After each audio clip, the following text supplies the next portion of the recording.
Hello, everybody. No Malanga. I'm Charlie Moses here with the mochamoguls.com. I'm here with our resident personal finance expert, Dr. John Beckham. How are you doing today, JB? I'm doing excellent, Noma. How are you doing?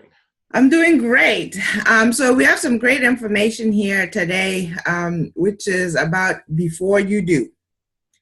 So Yes, before you invite somebody into your life to spend the rest of your life with you, there's some very key financial decisions that you have to make and some very key questions that you have to ask, correct? absolutely. A lot of people, well, let me start off by saying the number reason for divorce is actually money problems. Divorce rate is above 50%. And the number one cause of that is actually disputes regarding money. So the more knowledge that you can have before you say I do, going into the marriage, the better you are to make your analysis to determine whether or not this is going to be a good fit. Uh, I, I I think that a marriage should include more than just love. You should think about things in regards to love, financial, spiritual, things of that nature, mindset. So money is one of the aspects, and so that's kind of what we're going to talk about today. So, first, as you're sitting down with your fiance, you need to have open conversations and communications in regards to money in all aspects. I probably would recommend starting number one with debt, trying to understand what type of debt do your fiance have that they're bringing to the marriage if you guys choose to proceed. Debt can have an influence on both of you guys. So even though your debt is personal, as you are just in a dating relationship, when you become married, it can have some impact that may not be positive. It can actually be negative. For instance, if you decide that you wanted to pursue a home, then all of your debt is going to be taken into consideration, especially if you're going to get this house together. So if you get in the house in both of you guys' name, understanding that both of you are going to be on the application and on the deed, then all debts is going to be considered as they try to calculate your debt to income ratio. I highly recommend that no more than 33% go towards your home. That's of your take home, your net pay.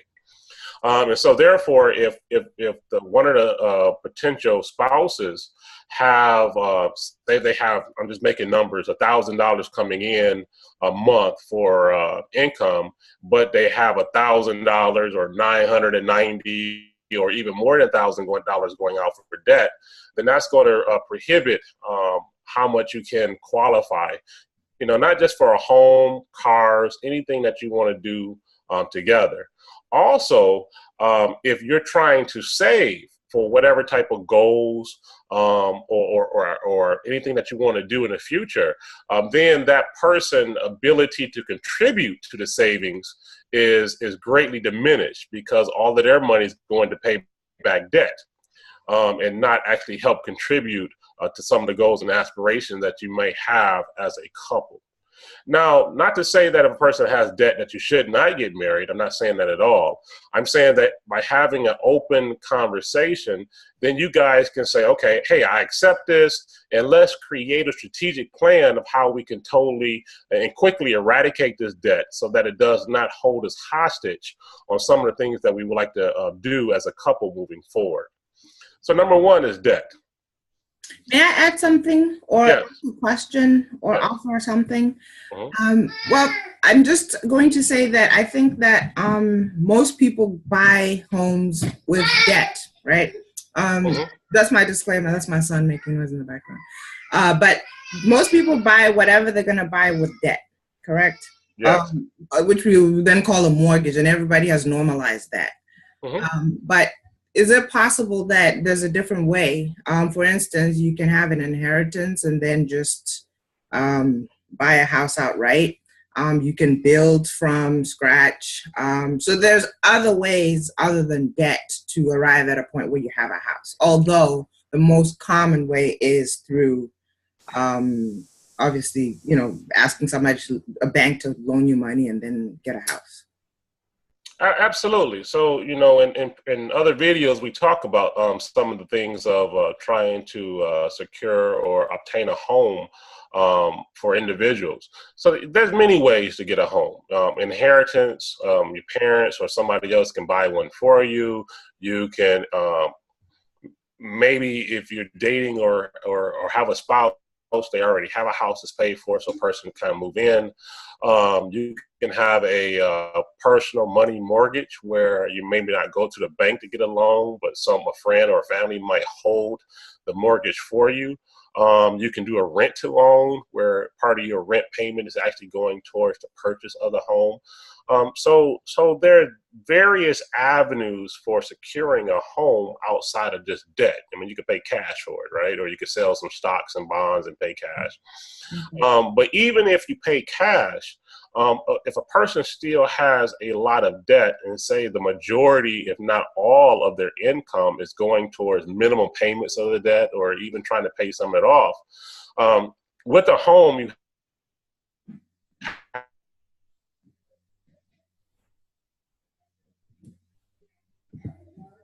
have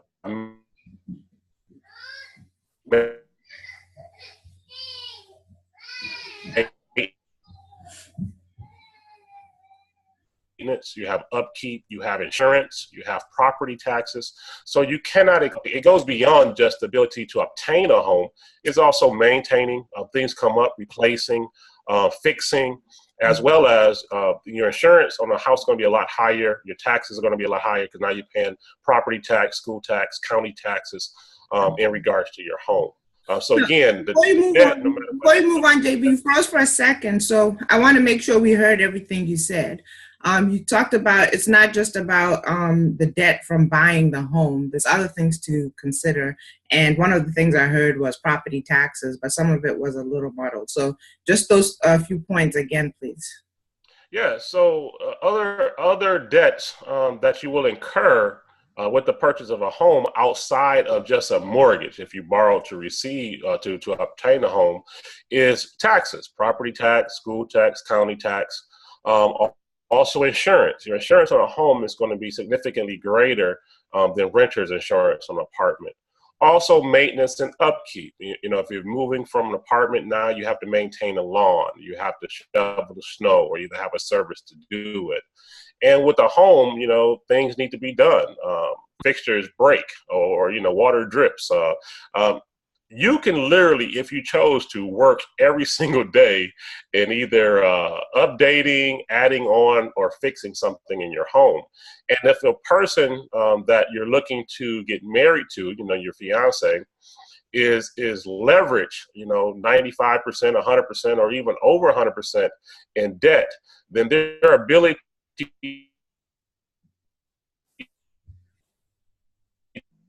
to help contribute. You receive a home, even if you pay cash for it, they're not going to be able to help contribute to those bills. So the one person is going to be totally on their own for as far as all of the incurred costs. And that's okay. I'm not saying that is wrong, but these are the conversations you should have and understanding that you should agree to prior to marriage. And it's just one aspect. Absolutely. I'm of the opinion, and keyword opinion, that it's important for you to have an understanding going into the marriage. And me being more of a person who speaks more about marriage than finances comfortably. I'm of the opinion that you should have a person who dedicates themselves more to the home and one who dedicates more to the providing. And of course, it usually shapes up that the person who dedicates themselves the most to the home will be the wife, and the person who dedicates themselves more to the providing is the husband. But that's just, again, my opinion and how I see things. So in that scenario, I think it may work. But again, when we talk about the general population, most people have two working spouses. So that really, what you're saying then really becomes an issue where you go into the marriage, if you choose, with two working spouses and you are planning for both of them to contribute, and one can't, not because they choose to dedicate themselves to the home, but because they just can't, because they have all this debt. So that really becomes a pressing issue. Absolutely. Another thing that I highly recommend that you talk about is credit. Um, and having an open conversation. Everyone is able to get a free credit report from all of the big three credit bureaus. TransUnion, Experian, and Equifax. You can get a free credit report a year, and maybe have a nice dinner, and you guys sit down and say, "Hey, we're going to bring our current credit reports to the table." I mean, if you're about to get married, you shouldn't be afraid or ashamed to share credit reports, because credit score is going to have a impact on you guys as a married couple. Right now, you're just thinking about marriage, or you may have proposed, or you might be in the fiance status. But at the point of marriage, anything that you're going to get jointly, both credits is going to be bringing into the equation. So therefore, if you have someone with a 800 or greater credit score and someone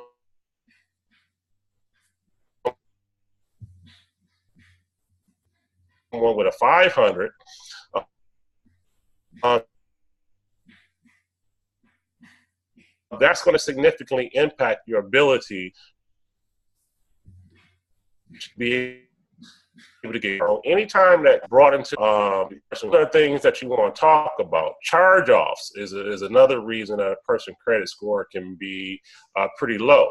So if a company has charged off a bad debt, then there's also a possibility that they may pursue a person for those unpaid debts or fees. And so now, not only is a charge-off affecting your credit report and your credit score, but now the possibility of someone's trying to garnish someone's wages while you're married can be a highly likable event. So therefore, now the one person with a good credit score might have to help the person with a bad credit score who's getting garnished, help them pay their bills, maintain their standard of living.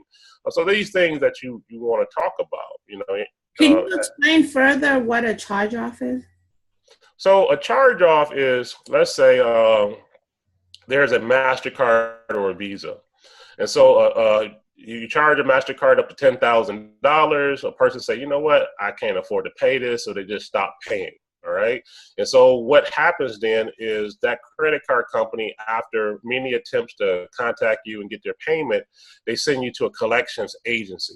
So the original creditor, which is MasterCard, says that now they put a charge off on your account saying that this debt is delinquent past 180 days, it's uncollectible, so it's going to a charge off status. It means that you did not pay, they did not recover the funds, and they usually have sent you to a collection agency. Collection agency now is trying to collect the unpaid debts, and they can pursue it in court. They could try to get an injunction against you, again, garnishment.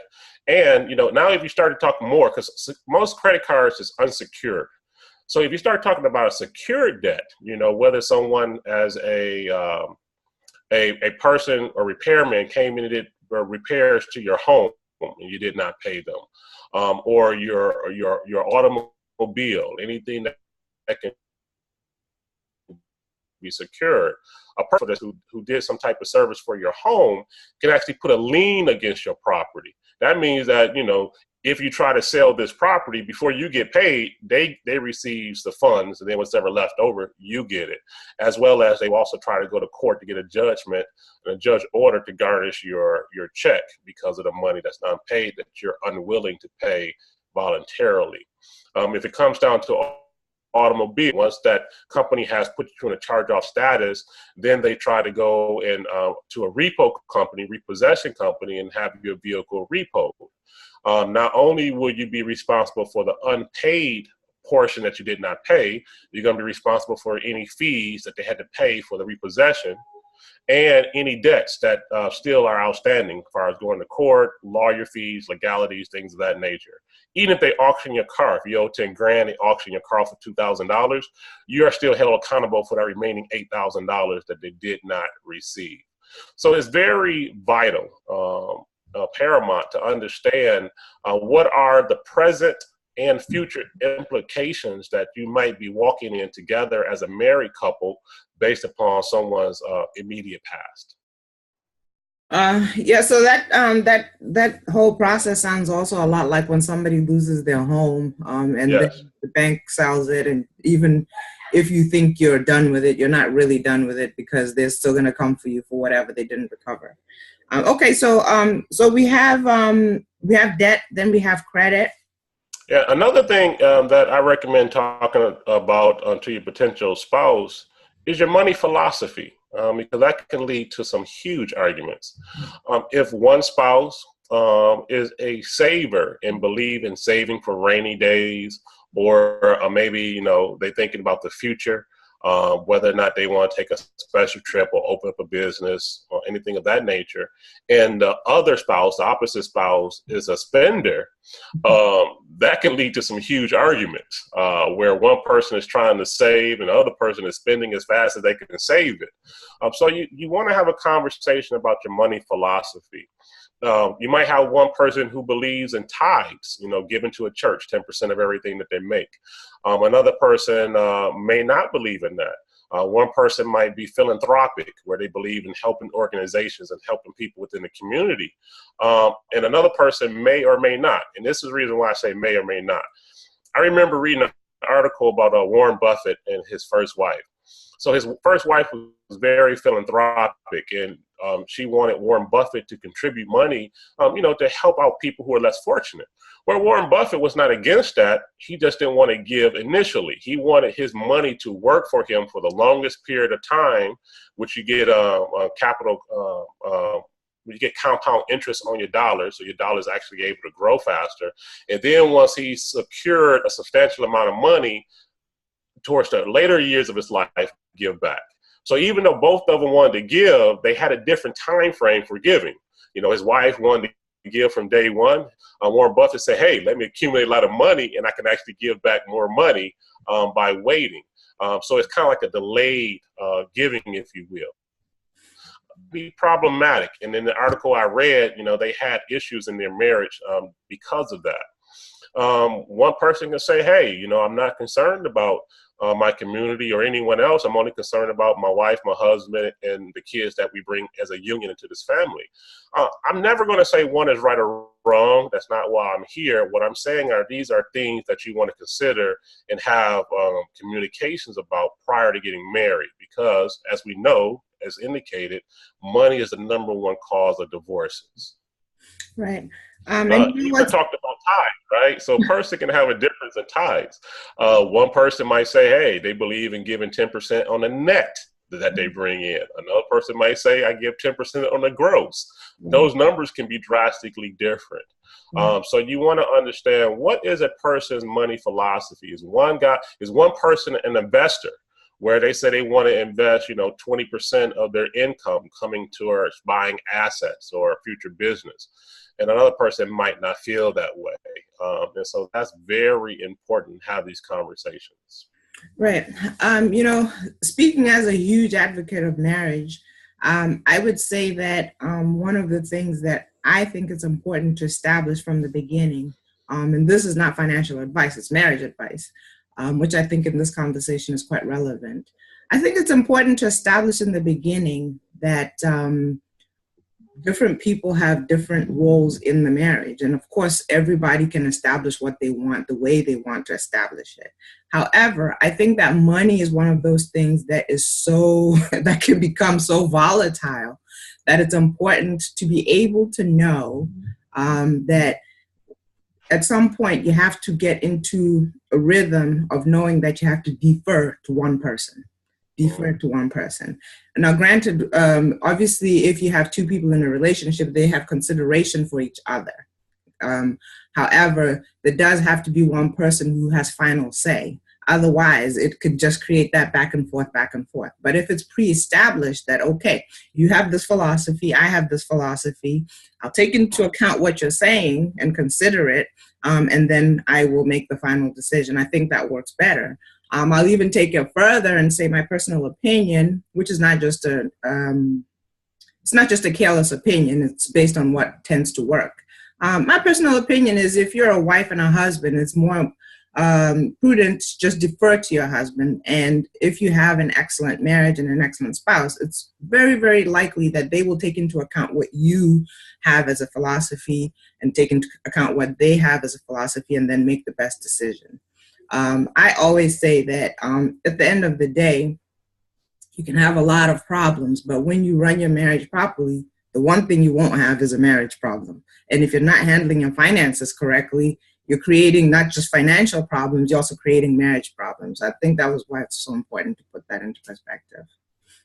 Yeah, and and even if a person, have different viewpoints, there's even ways to say, okay, how can we strategically plan for that, right? So you can have two individuals who sit down prior to marriage and say, okay, let's look at your income and your expenses, and let's look at my income and expenses. And you say, based upon the income and expenses, because there's never going to be equal. Everybody's not going to make the same amount of money, have the same expenses. So you might want to establish a ratio. Even if a person doesn't buy into gender roles, they can say, okay, based upon these incomes, you'll be responsible, say, for the mortgage, car or whatever. And another person might say, okay, I'm responsible for the utilities. I'm responsible for the insurances. I'm also responsible for, grocery, whatever the case might be. Right. And you say, okay, we're going to set up these roles and we're going to revisit this every 5 years, understanding that income changes, expenses changes, things of nature. So even if a person doesn't buy into the gender role responsibility, doesn't preclude that you can say, well, let's establish a plan, a financial blueprint that we're going to follow. And based upon our income and expenses, we're going to have a collaborative conversation where we're going to have some gives and takes. But at the end of the day, we're going to put something in writing, not for courts, but just for us to say, this is what I'm responsible for. This is what you're responsible for. And by the way, this is not going to remain, static for the next 30, 40 years. It's going to be dynamic. We automatically going to set a timetable to come back to revisit this. It could be yearly, 3 year, 5 years. But in the event of a situation or emergency rise, we also have the ability to say, hey, spouse, can we sit down and talk about this? Because something have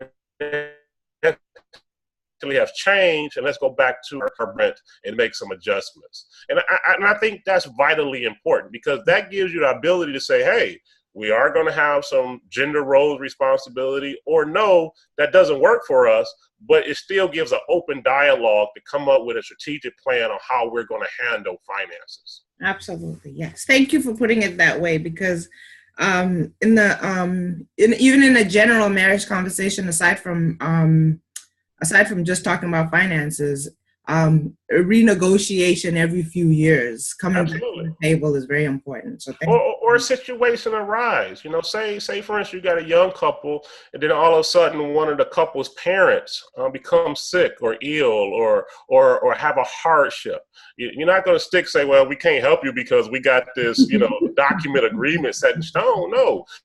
You want to be able to say, go back to your spouse and say, hey, I want to, as we discussed, prior to marriage, this is an opportunity, or this is a situation where I think we want to come back and revisit this financially, and not forever, just for a time period, and feel comfortable. If you establish that ability to converse with one another financially before you say I do, then it should be something that becomes easy to have these conversations after you say I do, because you've already established that pattern. We talked about debt, we talked about credit, we talked about financial philosophy, we talked about strategic planning. Another thing that is important to talk about is how you're going to handle money with children. If you decide to have children and bring children into your marriage or your relationship, what are you going to do in regards to children? Some people believe in giving their children allowances. Some do not.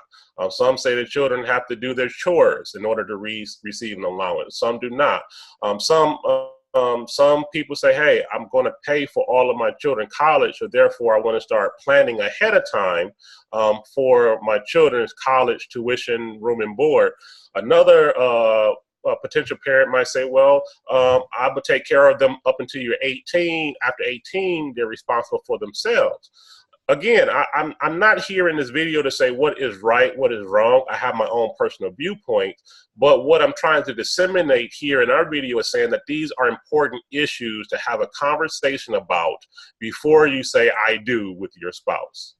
Because understanding that money is one of the most major issues that's always going to be taking place, always going to be moving, as well as it's the number reason for divorce is paramount that these conversations take place. You want to know what you're getting yourself into before you do it.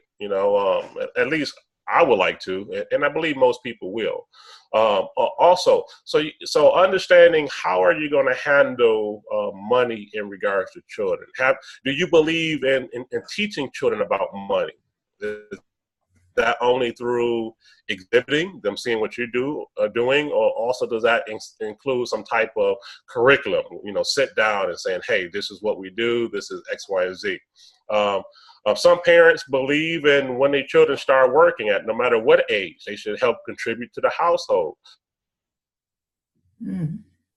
Kind of teach them responsibility, but in to teach them responsibilities and how to pay bills and how to budget before they leave the house, they begin by telling them, okay, you're responsible for X, Y, and Z now that you're working.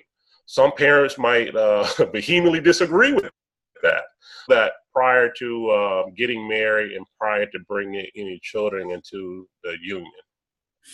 Very, very, very interesting to me, because these are conversations that start around finances, but honestly, they are so much broader. They go, yeah. So even when you talk about your personal financial philosophy, I was just doing a segment that talked more about family in general, and wealth building, marriage building, parenting, and we talked about knowing the marriage philosophy of the person you enter the marriage with. And so when you talk about philosophy, I think the general philosophy plays into the financial philosophy, because the one thing that stuck out to me, because I already have children, is you're talking about how you're going to raise your children and whether you're going to make them pay or not make them pay. These are all financial questions, but they are contingent on you already having another philosophy about raising children and another philosophy about how you build your family. So these all kind of tie into each other. Absolutely. Another important aspect of money before you say I do is to have a conversation about retirement. And I know that a couple may be young when they're thinking about getting married. Doesn't matter if you're young, middle age, or older, senior. Have a conversation about retirement. What's the expectations? For example, one potential spouse might say, hey, long as I can just go play golf and sit at home, that's okay with me. So the finances needed to do that is going to be substantially less than a person who says, when I retire and I'm no longer working, I want to travel the world. So they want to go from hotel to hotel, country to country. They might want to get an RV and be an RVer who have transportation, who go different places, which is going to take substantially more money. You might have an individual who says, well,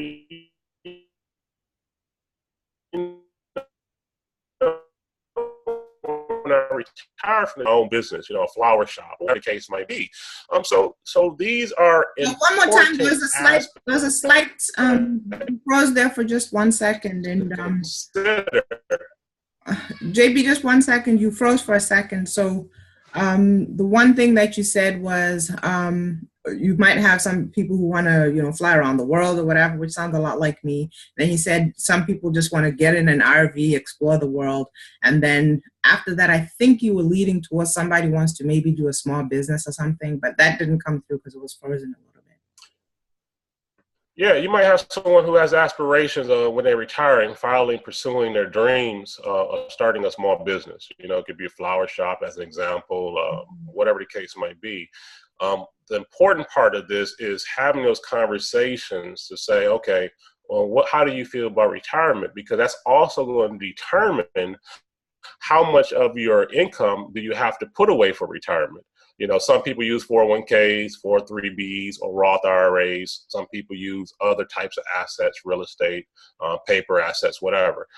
Doesn't really matter. But to understand what your retirement goals are helps you to then say, well, how much money are we going to need? And this is how much we're going to save.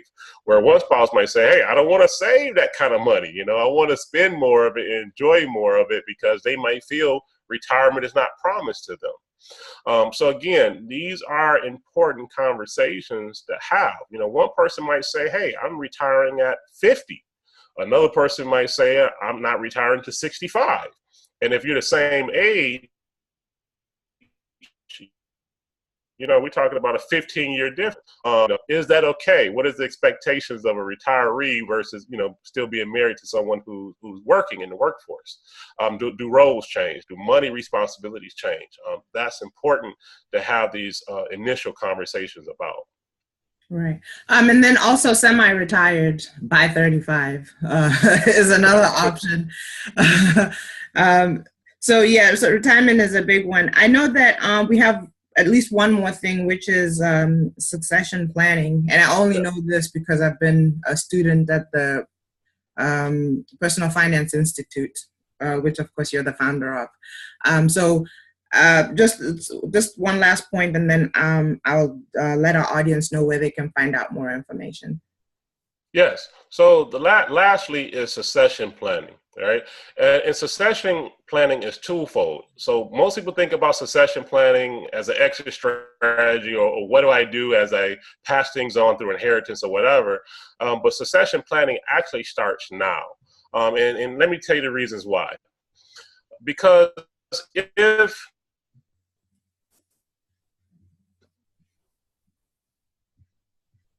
if you can have assets, I'm going to turn these assets over to my children at some point in time, or to family relatives, then the type of insurance policies you have while you're young really matters. So if a person says, say it again. What's young? I should say early on in life, because young can be age dependent. You know, what I think is young versus what someone else thinks is young could be different. So you're talking in between the 25 to 35 year range? Yeah, absolutely, right? So it's going to be, I should say, not when you're young, but when your children is young. Okay. Right? That's what I'm referring to. Okay, so if I'm saying that when my children get of age 20 years or more, that I'm gonna have assets and or hard cash in the bank that I can pass on to them if that's what I choose to do, then while they're young, I don't need a whole life insurance or a universal insurance. I really only need a term life insurance. And a term life means that I'm being insured for a specific term. Most people use a 20-year term. So I can go out and buy an insurance policy for a 20-year term. So for 20 years, where my children are totally dependent upon me, that if something happens, if a person becomes deceased or incapacitated, then there's an insurance policy to pay out for them so they continue their way of life, right? A whole life or universal says that, you know, this goes beyond 20 years. This is for, you know, you can continuously pay this insurance policy for as long as you live. Where a term is, I'm just going to pay for it for 20 years. And when the 20 years is up, I no longer have this insurance policy. I could take on something different. Or a person might say, hey, I'm going to have $1 million insurance policy for the first term. Then when it become 20, I'm going to reduce this to a 10,000, 20,000 term policy, what's needed to bury. So you have to think about those things. So some people might take my children till they turn 18. After that, they're on their own. Someone said, hey, I want to have my children taken care of for, you know, going beyond even my life. And if you don't have any assets or any cash to pay down or pass down to them for an inheritance, then insurance might be your best means to do that. Other things to think about in succession planning is you always have to fill out your beneficiary for your insurances, you know, your cars, your automobiles, and so forth. Who do you want the benefactor to be? If you have multiple children, do you want a percentage to go to all of them, or do you want to go to only some of them? These are choices and decisions that you have to make. And understanding a person's mind to them is important, you know, because what if you got a spouse that say, hey, you know, if we do what we're supposed to do now, then there's going to be enough money for them after we, you know, pass on. And that's okay. Another couple might say, well, hey, I want to leave my children something, but I'm not trying to have them be rich on a person's, you know, death. That's a decision. Some people might say, hey, you know, I'm gonna give my children a good childhood. I'm gonna pay for their college, but after that degree, then they're responsible. Or I might just give them $10,000 towards a home. Or some people might say, hey, I'm gonna give them a home. You know, whatever the case might be, what I'm trying to get across as these conversations are important, because if one spouse or fiance is drastically different than another one, then that's going to also come up in the marriage, because how do you save and or plan for these things to happen? Very right. I can't agree more. And I think, you know, what's actually wise about having these kinds of conversations is when people make sober decisions, there actually is a good chance after having this conversation, they may make a different decision about whether this person becomes their fiance or not. And not in a, you know, a mean, angry way, just understanding that, wow, I really care about this person and they care about me. But, you know, the way that we're approaching things is so different, and the middle ground is so far away that it would be better if we just didn't spend the next 50 or 80 years torturing each other, wrestling with these things. But it's also possible that it might reshape both people's minds to see that, okay, this is going to be some work where I at some point have to kind of compromise, and I'm going to have to request things and so on and so on. And honestly, most people really don't have these conversations. No, and they should, because, you know, if you believe in the traditional marriage of, you know, your marriage to life and to death do you part. I do. You know, these are some things that is going to affect you for the rest of your life. And also, if you are of the mindset that love does not cover all, then love is not going to cover these financial things that can arise, you know, especially if you have no plan, you have no initial conversations to understand a person's mindset about them, it becomes problematic.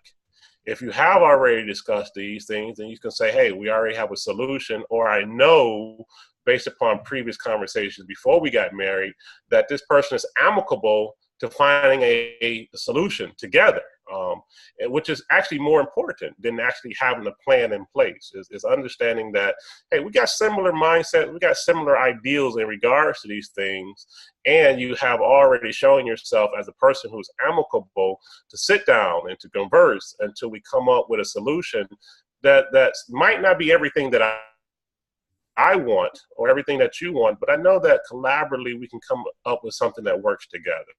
Absolutely. And I just add one thing and say that love is probably, in my opinion, and again, not just a reckless opinion, love is one of the most stupid reasons to get married. It's reckless and irresponsible because it's a feeling. However, I will say, and I've said it numerous times when I'm discussing marriage, love is something that we have to start looking at as a verb.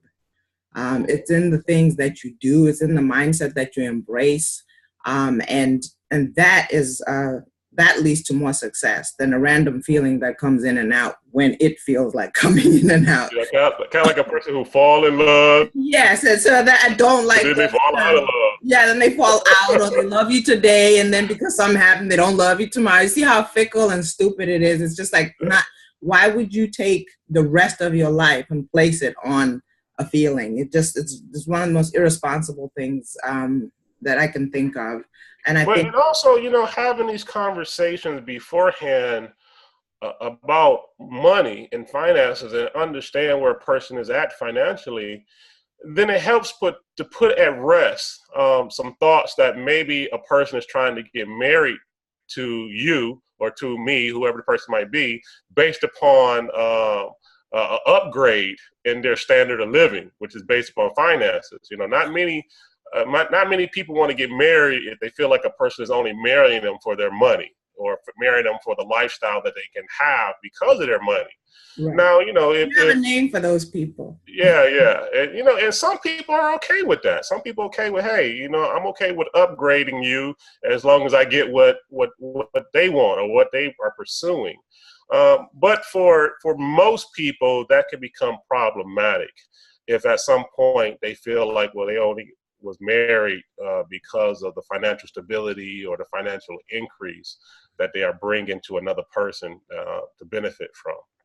And so if you find out a person is in financial troubles, financial ruin, and their mindset regards to finances is actually a mindset of poverty, then you can already, based on that conversation that you're having, that we're trying to get people to have, run for the hills. You can say, oh, no, I'm out of here. But it's just another insight to help you make a very important decision that's going to affect you for the rest of your life. Absolutely. So thank you, Dr. Beckem. Great information here. And for those that want more information, not just about what to do before you get married, which obviously is great information, but information about, you know, overcoming debt. If you don't have debt, how to build wealth, how to build family wealth, and just other personal finance information and resources, you can go to, first of all, you can go to Dr. Beckem's blog. It's at drbeckem.com. I'm sorry, drjohnbeckem.com, drjohnbeckem.com. You can also go to personalfinanceblueprint.com, which the blog is also there. And then finally, you can also go to the Personal Finance Institute, which is a teachable site called Life After Debt. So it's the Life After Debt Institute right now, the Life After Debt Institute.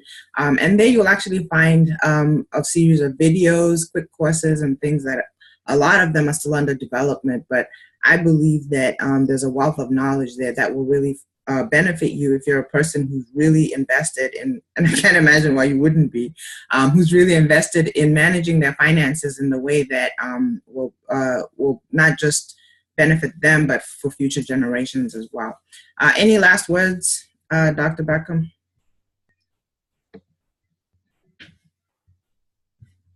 Okay, so it looks like our technology is slightly failing us. So I'll just close us out. Say thank you, guys. Again, you can find Dr. Beckem at drjohnbeckem.com. You froze there for a second, so I asked you for last words, and your last words were goodbye. So just thank you to Dr. Beckem, and thank you everybody for watching. We'll see you next time.